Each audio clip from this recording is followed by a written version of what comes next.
اور اس میں فضول خرچیاں ہو رہی ہیں، حرام کی کمائی ہوئی کمائی جو ہے وہ پانی کی طرح بہائی جاتی ہے۔ ابھی مجھے ایک صاحب نے بتایا کہ ممبئی میں 2 شادیاں ہوئی ہیں مسلمانوں میں، ایک میں 1.5 کروڑ روپیہ خرچ ہوا، ایک میں 80 لاکھ خرچ ہوا۔ ہم نے وہاں اصلاحی تحریک شروع کی، ضیاء الحق صاحب نے بھی کوشش کی تھی، آرڈیننس پاس کیا تھا، لیکن یہ چیزیں قانون سے نہیں۔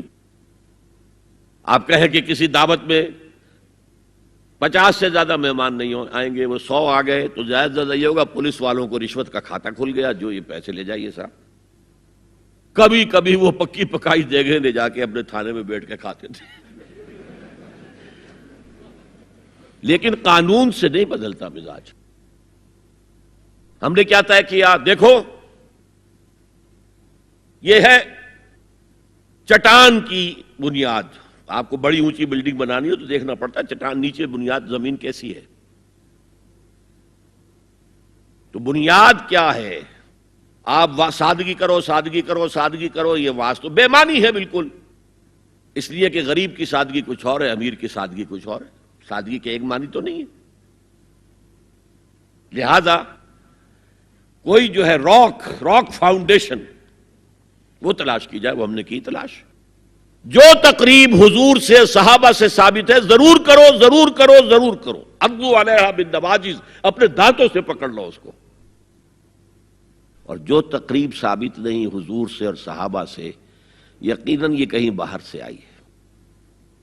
یا تو ہمارا خاندانی پس منظر جو ہے، اکثر تو ہندوؤں سے مسلمان ہوئے، وہ سادات ہوں، صدیقی ہوں، فاروقی ہوں، عثمانی ہوں، وہی ہیں نا جو باہر سے آئے تھے، باقی تو اکثریت یہیں سے۔ وہ اپنا ہندوانہ پس منظر لے کر آئے، تو جس کا ثبوت صحابہ کے دور میں نہیں وہ یقیناً باہر سے آئی ہوئی چیز ہے۔ اس میں پھر سادگی نہیں، اس میں کمی نہیں، جڑ سے کاٹو اس کو۔ اس بنیاد پر ہم نے 5 فیصلے کیے، ذرا سن لیجئے آپ بھی، اگر آپ کوئی سوشل ورک کرنا چاہیں اس کو عام کریں۔ نمبر 1، نکاح مسجد میں۔ حدیث موجود ہے، ترمذی شریف کی روایت، اعلنوا ھذا النکاح واجعلوہ فی المساجد، نکاح کا اعلان عام کیا کرو، مسجدوں میں منعقد کیا کرو۔ میں حیران ہوتا ہوں کیوں نہیں علماء کرام نے اس کی طرف توجہ دلائی۔ حدیث ہے، ہاں میں مانتا ہوں ان کا کہنا یہ ہے کہ یہ یہاں جو امر ہے کہ مسجد میں منعقد کرو، یہ امر وجوب کے لیے نہیں ہے، استحباب کے لیے، مستحب ہے یہ کہ مسجد میں۔ تو بھائی مستحب کیوں چھوڑ رہے ہو تم؟ وہ اس لیے چھوڑنا پڑتا ہے، مولوی بیچارے کی حیثیت ہے ہی نہیں معاشرے میں کہ وہ کہے جناب یہاں آئیے میرے پاس، میں نہیں آؤں گا آپ کے گھر نکاح پڑھانے کے لیے۔ وہ اپنا رجسٹر بغل میں دبائے بیٹھا سوکھتا رہتا ہے۔ وہ تو آنی تھی بارات عصر کے وقت، مغرب بھی جا رہی ہے، آئی ہی نہیں، وہ بیٹھا غریب۔ پہلے 20-30 روپے ملتے تھے، اب 200 300 400 ملتے ہیں، اور کیا ہے۔ میں نے انہیں یاد دلایا، دیکھو شرم کرو، عیسائیوں نے آج تک اپنے چرچ کی اور اپنے پادری کی عزت یہ رکھی ہے کہ شہزادے اور شہزادی کی شادی ہوگی وہ بھی پادری چرچ میں آئیں گے۔ شہزادے کی شادی ہو رہی ہے تو جو ان کی پارلیمنٹ کے ساتھ ہے چرچ، وہاں شادی ہوگی، وہاں پردہ نہیں ہے، لڑکا لڑکی دونوں آمنے سامنے کھڑے ہو کر قول و قرار کریں گے۔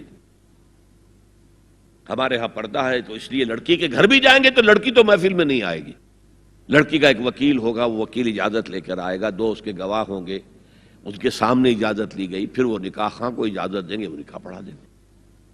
پہلی بات یہ ہو گئی کہ نکاح مسجد میں۔ نمبر 2، نکاح کے موقع پر کوئی دعوت طعام نہیں، کوئی ثابت نہیں۔ دعوت طعام صرف ایک ہے، وہ ولیمہ ہے، اور اس قدر معقول بات ہے،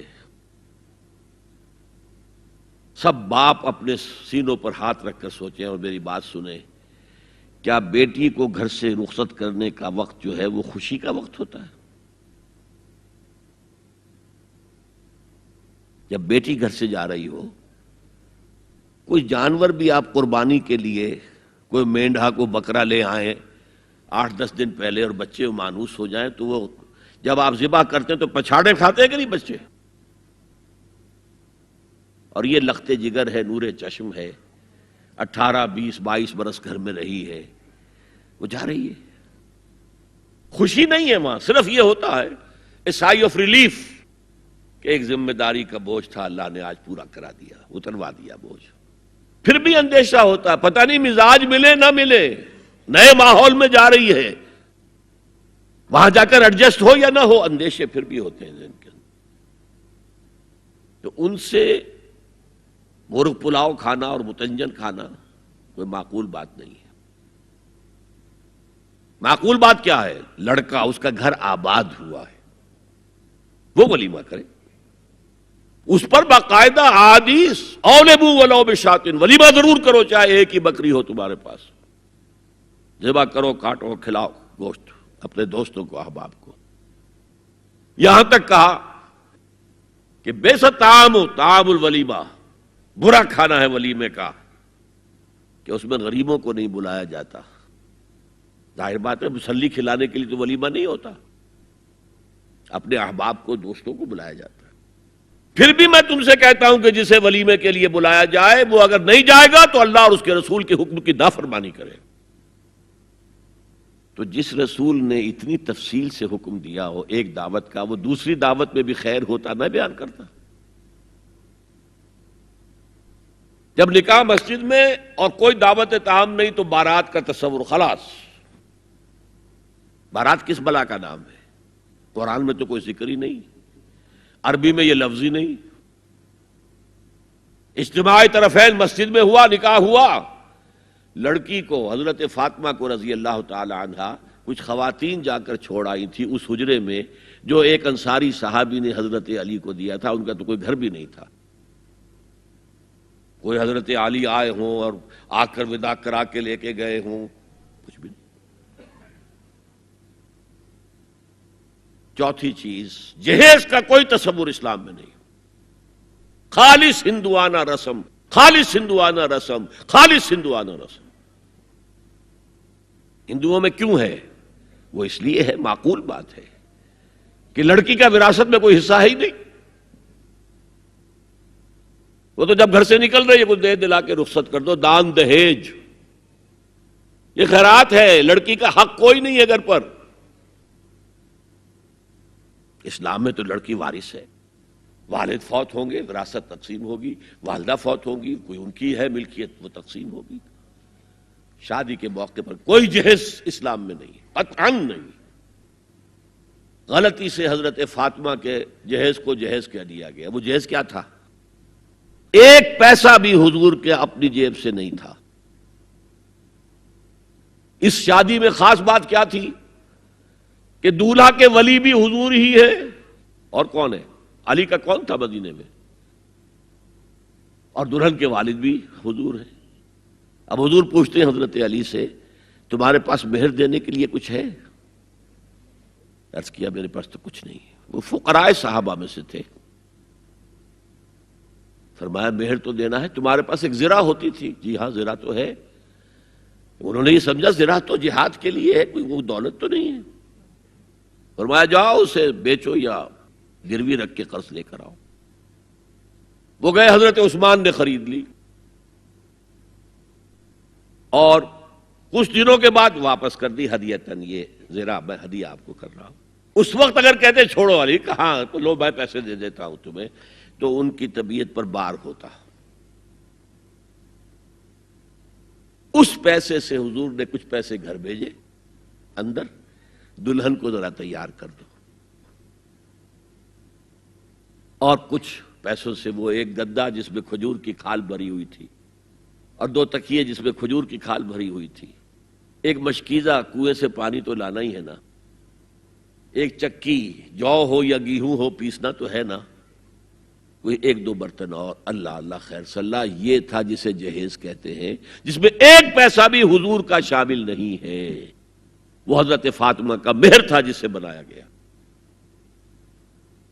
ورنہ مدینے ہی میں دوسری آپ کی صاحبزادی کا نکاح حضرت عثمان سے بھی ہوا، کہیں ذکر ہے جہیز کا؟ حضرت عثمان کا گھر بھرا ہوا، ہر چیزیں موجود، وہاں تو کسی جہیز کا تذکرہ نہیں۔ بہرحال یہ شادی کو آسان کرو، زنا کو مشکل بناؤ، یہاں شادی کے لیے 9 من تیل ہوگا تو رادھا ناچے گی، ورنہ یہ کہ بڑی ہو رہی ہے، عمر ہو رہی ہے، سب کچھ ہو رہا ہے، لیکن کچھ تقاضے تو ہے نا، آخر کچھ تو کرنا ہوتا ہے نا، آخر کچھ نہ کچھ لوگوں کو تو کھانا کھلانا ہی ہوتا ہے نا، بارات تو آخر آئے گی ہی نا، کچھ نہ کچھ تو دینا ہی ہوگا، کچھ جوڑے کپڑے، کچھ یہ اسلام کا فلسفہ جو میں نے 4-5 باتیں آپ کو بتاؤں، فلسفہ یہ ہے کہ لڑکی کے باپ پر 1 پیسے کا بوجھ نہیں، اس نے لڑکی پال پوس کے تمہارے حوالے کر دیا، اب اور کیا چاہتے ہو تم؟ سارا مرد آزماں مرد آفرین، مرد کو چیلنج دیا ہے، تم مرد ہو، مہر تم دو گے، اور سب سے بڑھ کر کیا ہو رہا ہے آج کل بھی ہوتا ہے، وہ ہمارے ایک کچھ کام ہوتے ہیں اسلامی، وہ بھی ہے، کچھ وہی ہندوانہ پس منظر۔ نکاح کی محفل میں چھوارے کون لے کے آتا ہے جی؟ لڑکے والے، اور پلاؤ کن سے کھاتے ہیں؟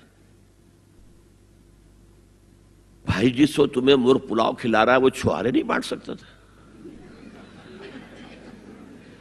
یہ ہے اسلام اور غیر اسلام کا امتزاج، چھوارے لڑکے والے لے کر آئیں گے اور پھر دعوت اڑائیں گے لڑکی والوں کی طرف سے۔